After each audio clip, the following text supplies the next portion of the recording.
cursed be the ground for our sake. Both thorns and thistles it shall bring forth for us. For out of the ground we were taken for the dust that we are, and to the dust we shall return. The From the Dust podcast features people who have had life-changing experiences. Here they share their stories and testimonials about how God can move and change a person's life. Welcome to the From the Dust podcast. Take a listen. Open your hearts and ears. Here's your host, James Science. Hello, and welcome to From the Dust podcast. I'm your host, James Science. Whatever you are, whatever you're doing, hope you're highly favored and highly blessed. If you have a story or testimony you would like to share, go ahead and hit me for From the Dust podcast at outlook.com. That's From the Dust podcast at outlook.com. Stories need to be told and voices need to be heard. Well, today, like every episode, we always have a special. Every guest is special. Every guest has a story and a testimony they would like to share and with the audience. So we're going to go ahead and bring her in today. My guest is Kristal Garcia. How are you? Great. Hi. Thanks, James. Thanks for having me. It's a pleasure to have you. Glad that you took the time to be on here, and glad that you're here to share your story and some of your insight. Yeah. It's an honor to be here. So let's just get right into it. Where did you grow up and how was your childhood? Yeah, great. So I'm from New York City. So I grew up here in Manhattan. I'm still here. So if you do hear sirens, I can't help that, but New York City is just kind of how it goes. So I grew up with my mom, who is bipolar and schizoaffective. And so she, because of her mental illness, it was very difficult for her to stay on the medication. And so she was in and out of hospitals a lot. So when the police came to pick her up, because they would often be called so they could come take her to the hospitals and stuff like that. So for her safety, and they have to handcuff them. I don't know if they still do that today, but that's how it was. So since I was very little, I watched my mom being handcuffed and taken, away and into ambulances. And I would spend those times with other family members. And finally, the state said that I lived with my grandmother and my mom, and they said that I was not supposed to be around my mom by myself. And somehow they found out that my mom was living with me and my grandmother.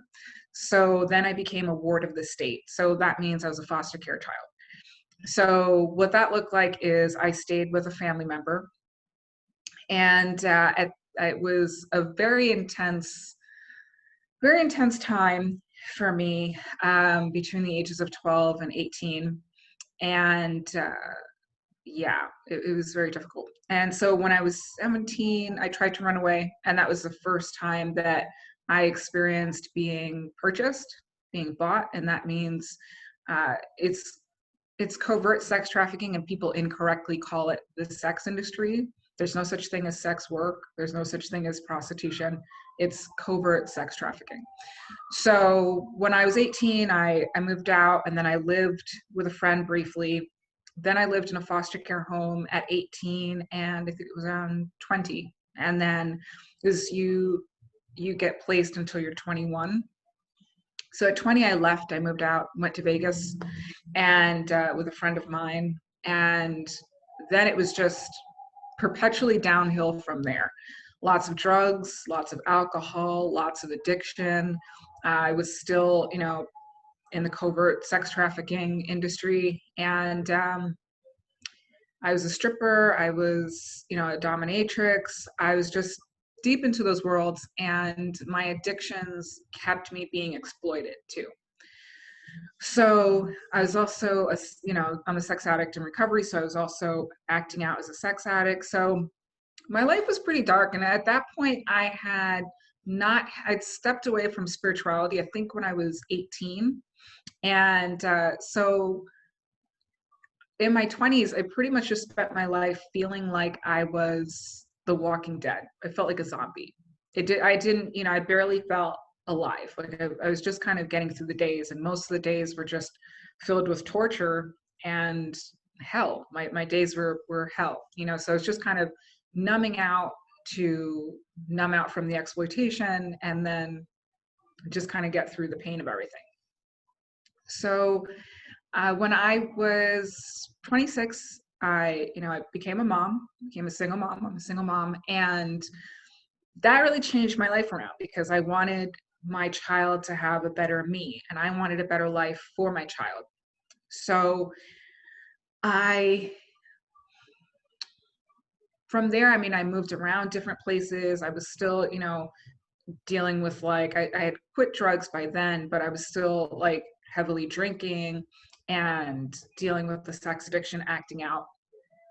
So then after many, many years of moving around, I came back to New York to take care of my mom. And then, she got sick. So luckily, by the grace of God, she's still alive. And she's in a nursing home now because she has, she's bipolar schizoaffective, but she also has Alzheimer's and dementia and Parkinson's and all that. So, but coming back here, I started to get clean. I started to detox from alcohol, which was brutal. It is absolutely brutal. It's very intense to get rid of any addiction or to get clean or sober or abstinent from any addiction. So I started that journey, which was intense. It was like being in a battle every single day, battling to not pick up the alcohol. And even though, so it would be years, and even though years into my sobriety, there was still something that wasn't I wasn't fully aware of. So I found the 12-step programs. I found them about almost 2 years ago. And once I started the 12-step programs, I started to, because it's one thing to be sober, but sober was just not enough. I really needed to be in a 12-step program.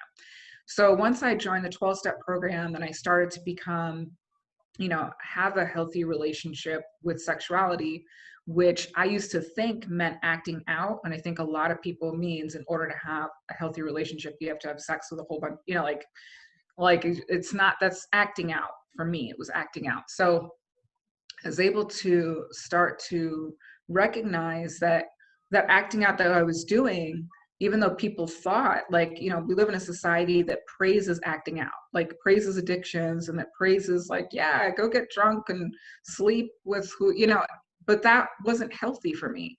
And it was really actually an avoidance of sexuality. It was like a fear response. And a lot of people, what they don't understand is sex addicts, we don't want to have sex. It's not a want. It's not a desire. It's a craving, which is something completely different, to the point of danger, to the point of death. Nothing matters but to do it. It's like that next high. So yeah, it was very intense. But once I got into the 12-step program, I started to look into, well, okay, so what can I do now that's sober? What healthy activities can I do? And then I was like, oh yeah, well, of course I can go to church. I'm going to go check out the church next to me. So I did. I'm Catholic. So I returned to a Catholic church. It was the first time at this Catholic church though. And I had all of these ideas and I was thinking, all right, well, I'm going to come with these ideas and maybe in time I can implement them and maybe make a difference in the community. But when I went to the church, they already were doing all of those ideas and more. So I was very excited. I'm now part of the youth ministry, the young adult ministry. We do this thing called Alpha, which has been incredible. So that just became very exciting. And I got connected with another church as well. I have my church, and then I connected with other Christians from another church, and they're really amazing. So I have these, families now. And so that brought so much richness into my life, and it brought so much self-worth into my life, because when you experience hell pretty much every day of your life, it doesn't seem like it's going to get better. It doesn't seem like it's possible to get better. So now I'm a self-love coach and a transformational speaker, and I support people loving themselves. For me, self-love activism is the most powerful form of activism, because everything shifts when the individual loves themselves.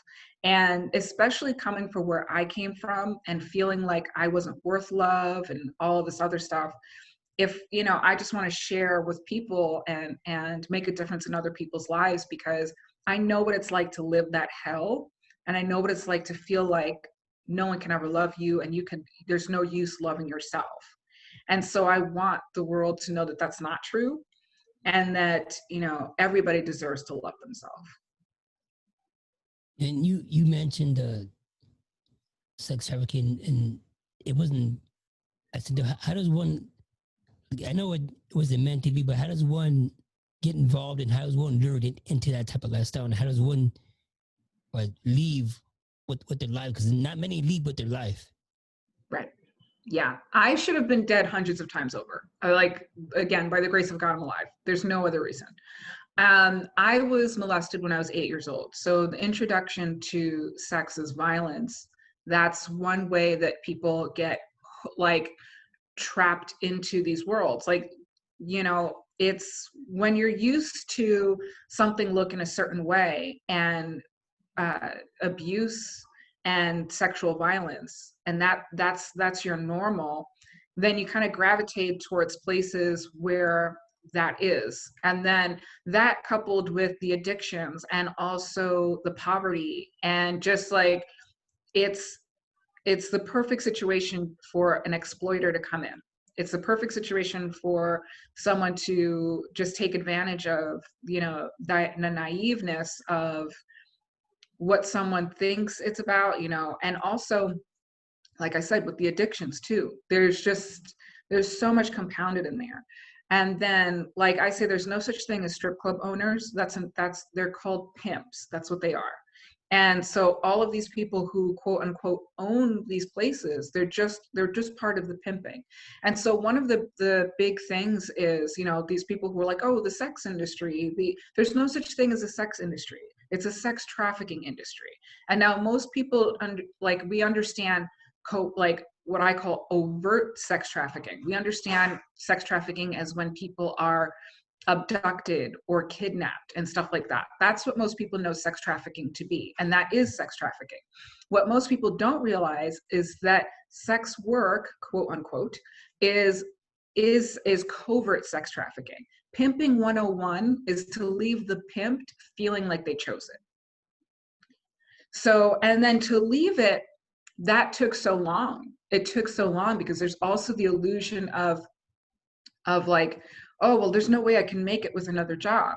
The conditioning, there's so much conditioning and degradation that goes on to keep you there, to keep you feeling like you're not worth anything else. The way you're spoken to, the way you're treated, the way you see the quote unquote clients being treated when they abuse you. I remember one of the girls coming into the back crying because of what someone did to her, and they bought the guy a beer because they didn't want him to be upset. So this is what is going on there. So when people say, oh, I'm just going to a strip club, I say, you have no idea what you're supporting. And quite frankly, you're supporting the sex trafficking industry.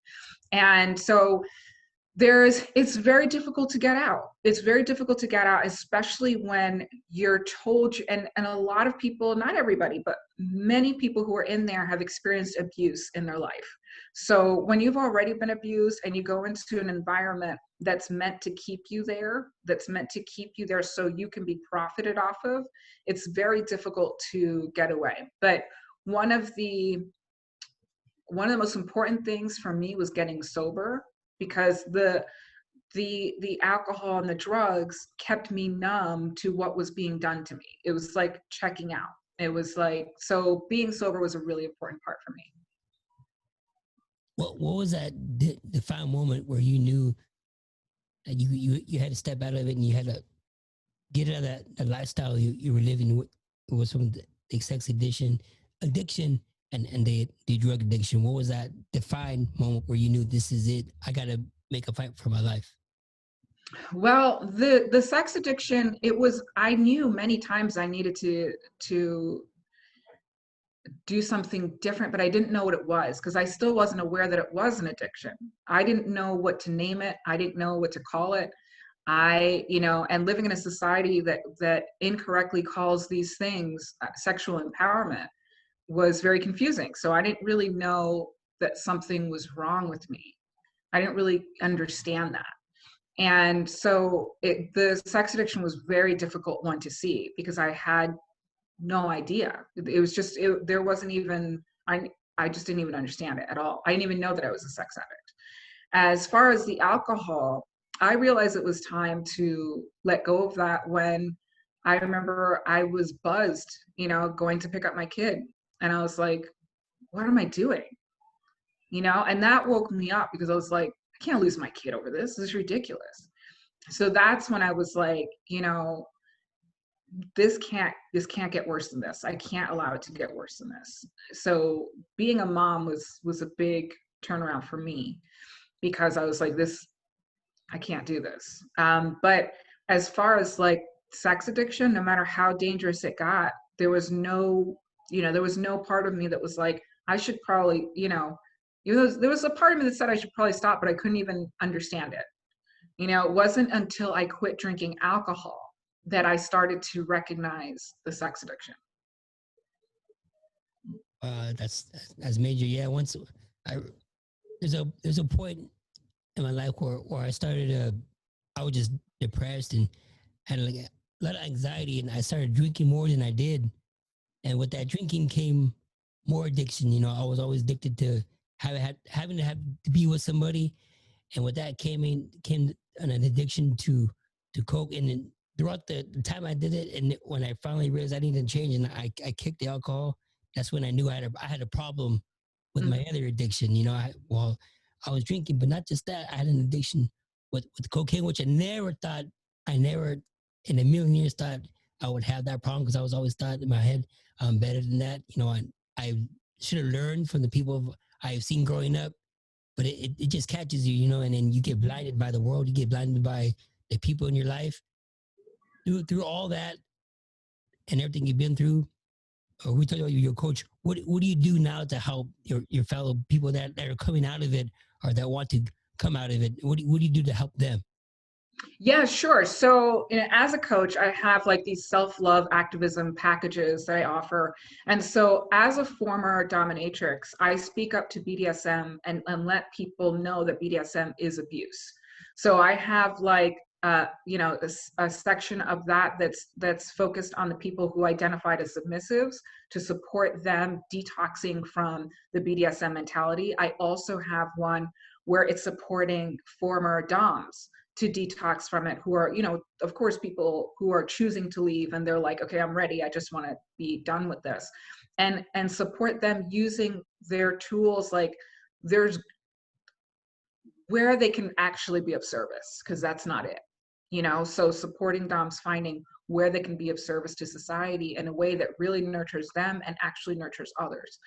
And I also support people in detoxing from the conditioning of covert sex trafficking, because there's a lot that goes into it. There's a lot of what do you call that? There's a lot of mind games that go in. There's a lot of just conditioning the brains of those who are being covertly trafficked.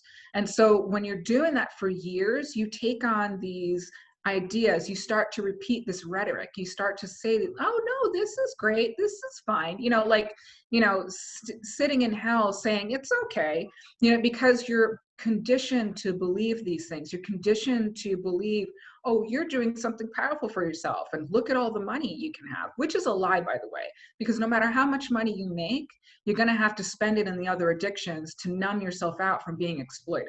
So you could actually make more money working at McDonald's, quite frankly.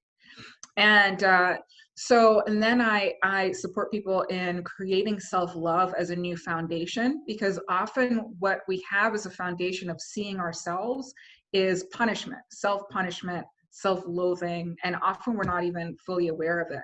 And then I do an intensive, which is putting radical self-love in place. So it's like really getting to the depth of how we can love ourselves, and forgiving ourselves if we need to, on a whole nother level. And so yeah, that's some of what I do. And also, as a transformational speaker, I speak about this. I speak out about BDSM is abuse, and creating an awareness for BDSM victims and survivors, because a lot of people still don't recognize that the submissives, these people who are in there, they don't recognize BDSM as abuse. And you have 50 Shades of Grey, and I think there's something new called I don't know, something on Netflix that's crazy. So there's a constant normalization of BDSM, which is sexualized violence. And as someone who I was even creating, as when I was a Dom, I studied it in ways that most people didn't. I studied it in ways to see if it could be spiritual. I studied it in ways to see what I could, what I could create it as. And I was actually creating a school to train other DOMs and to train submissives. Like I was working on the curriculum, I was putting it all together. And I used to spout the same thing. I used to say, oh, if it's not, the motto of BDSM is safe, sane, and consensual, which is the biggest gaslighting, because there's nothing safe, sane, nor consensual about BDSM. So I used to spout that rhetoric. If it's not safe, sane, or consensual, then it's abuse. It's not BDSM.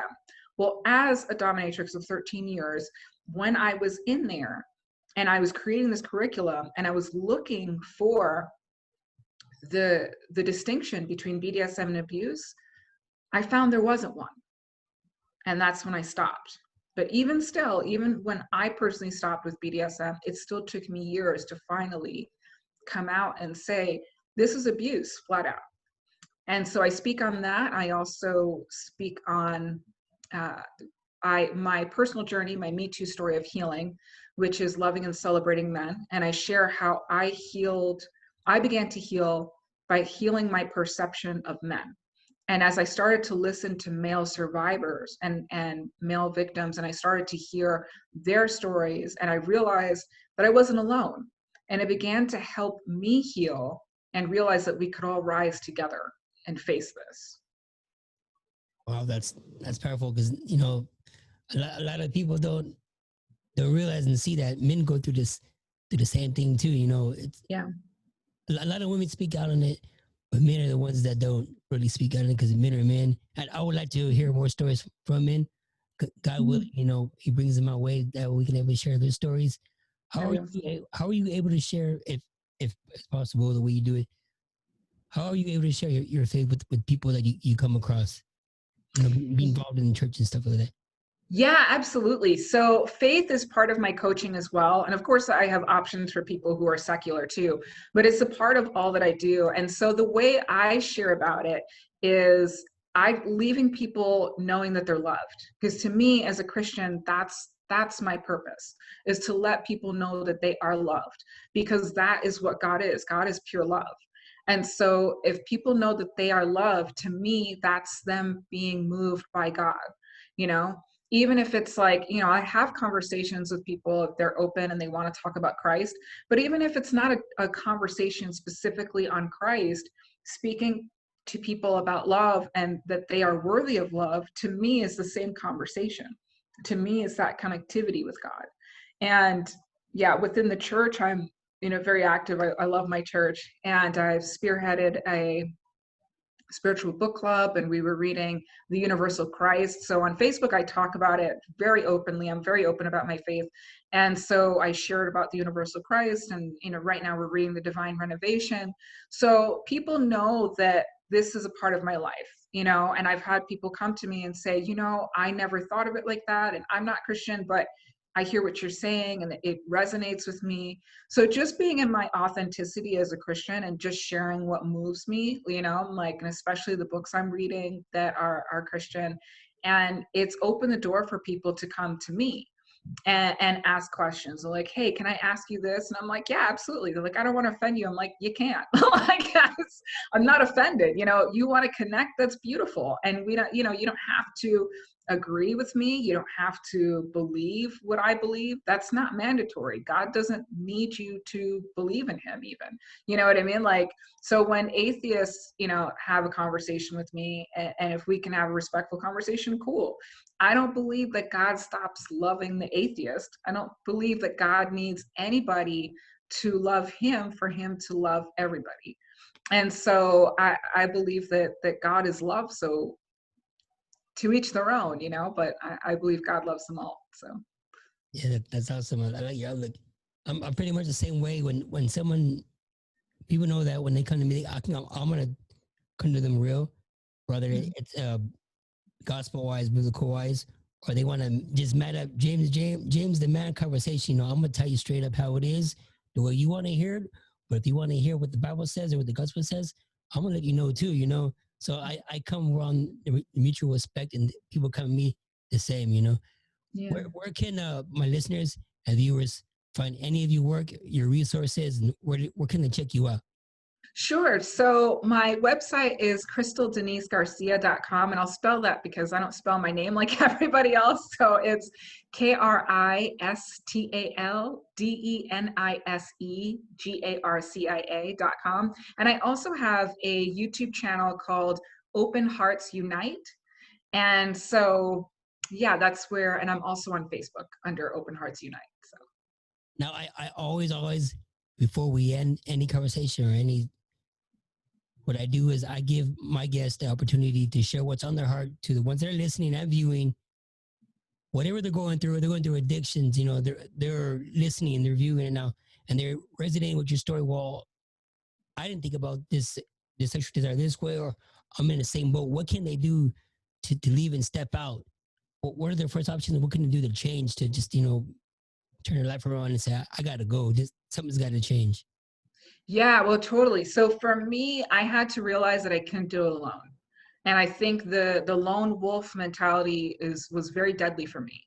So I had to reach out and I had to find a 12-step program that resonated, you know, that was aligned with the support I needed, and work the program, get a sponsor, and stay connected with the fellowship. Also finding healthy, you know, avenues. Like for me, it was church is one of the healthiest avenues. And you know, also it was very important for me is getting in touch with nature and being gentle with myself, as in starting the thread, like starting to little by little say I love myself. You know, even just writing myself little notes saying I love myself, I am worthy, just little affirmations, just even just a couple a day, because all of that negative self-talk that we have been injected with our lies, we have been told to eat, you know, and it's a toxin. So all of those, I started to, it took me a while, but I started to, it took me, yeah, it, once I started to put in place the self-love, like I love myself, I'm worthy. So the more I did that, the more I could start to recognize the lies that were coming up. Oh, you're unworthy. That's not true. I know I'm worthy, you know, and that takes time. That does take time. But the biggest thing I would say is we can't do this alone. I agree. I like the guests that are coming on. I like that I like people we can relate to, and where my listeners and viewers, or anybody that just happen to stumble upon this, can find the resources, knowing that no matter what they're going through, they're not alone. That it's okay to seek professional help. It's okay to seek, you know, biblical help. It's okay to seek just a friend, someone that can help them through the situation. Kristal, you have an amazing story. You trying through a lot. Not many people do what you do. Some people just give up on life and take the easy way out. But you're not there. You've experienced experience, but yet you're still helping people, and I admire that. Thank you. Thank you so much, James. And therapy was a big help too for me. You know, I believe it. Like I said, people, it's okay to seek that help. You know, Yeah. sometimes we need it. Don't be afraid to go about it. Don't be afraid to ask. Don't be afraid to seek. You need the help. Seek the help. Yeah. Yeah. And I spent a good part of my life suicidal. And I did have an actual attempt once. But then I was in the hospital in the ER, and I saw an old man being pushed by in a gurney. And I was like, I don't need to be here. He does, you know, like I'm in a bed taking up the space that this elderly man could be taken care of. And so that kind of pulled me out of it. I would still get suicidal ideation with like, but that was done for me. And now I don't have suicidal ideations. Wow. What a story. Wow. Thank you for your time and you courageous come on and share. Like many people are afraid to share, but I appreciate your time of sharing. And I know someone's gonna hear this. I know someone's gonna be touched, and I know through this, someone's gonna change their life around. Thank you. Thanks so much, James. Thanks for having me. If you have a story or testimony you would like to share, go ahead and hit me up from the Dust Podcast at Outlook.com. That's from the Dust Podcast at Outlook.com. Stories need to be told. Voices need to be heard. Therefore, if any man be in Christ, he is a new creature. All things are passed away. behold, all things become new.